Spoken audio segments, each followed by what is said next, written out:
ज्यांनी सहजपणे तुम्हाला मागे सोडलं त्यांच्यासाठी तुम्ही अजूनही मनात अश्रू साठवून ठेवलेत. ज्यांना तुमच्या शांततेची किंमत कधीच कळली नाही त्यांच्यासाठी तुम्ही अजूनही स्वतःची झोप हरवताय. सत्य कडू आहे, पण प्रत्येकजण आपल्या आयुष्यात कायम राहण्यासाठी येत नाही.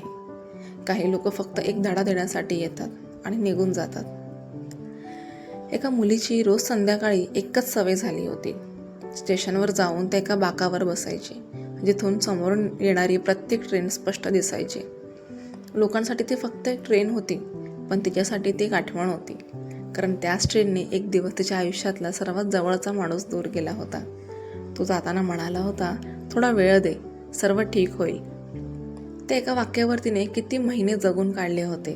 दररोज फोनकडे पाहत, प्रत्येक नोटिफिकेशनवर धडधडत, प्रत्येक अनोळखी कॉल उचलताना मनात एकच आशा ठेवत, कदाचित आज तो असेल.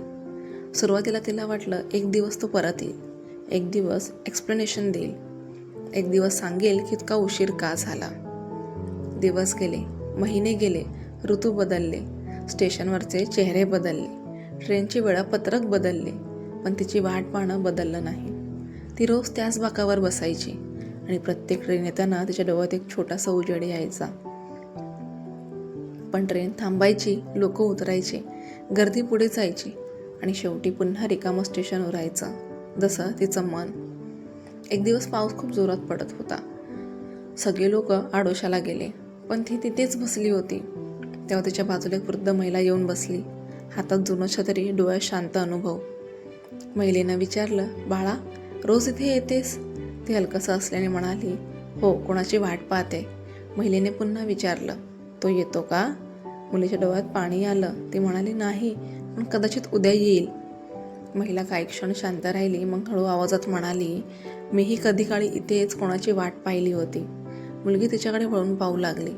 महिला पुढे म्हणाली, सुरुवातीला वाटतं थोडं उशीर आहे, मग वाटतं काही कारण असेल, मग वाटतं कदाचित आपल्यातच काही कमी असेल आणि हळूहळू आपण स्वतःलाच दोष द्यायला लागतो. पण एक दिवस समजतं, ज्याला थांबायचं असतं तो कारण शोधतो, ज्याला जायचं असतं तो फक्त निमित्त. मुलगी शांत झाली. पहिल्यांदा तिच्या मनात हे शब्द खोल उतरले.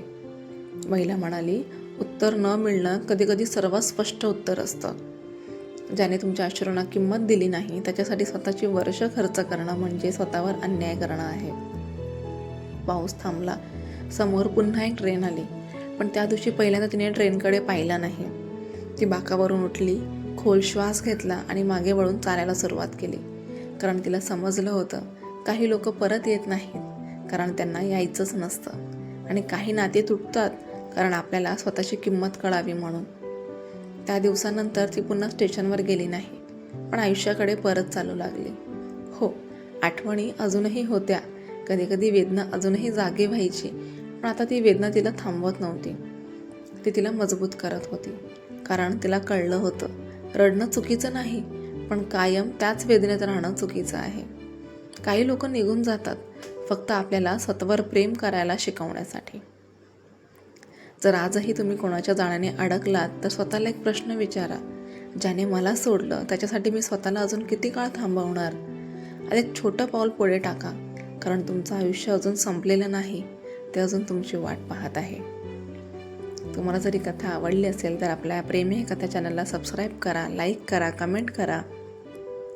पुन्हा भेटूया एका नवीन कथेसोबत. श्री स्वामी समर्थ.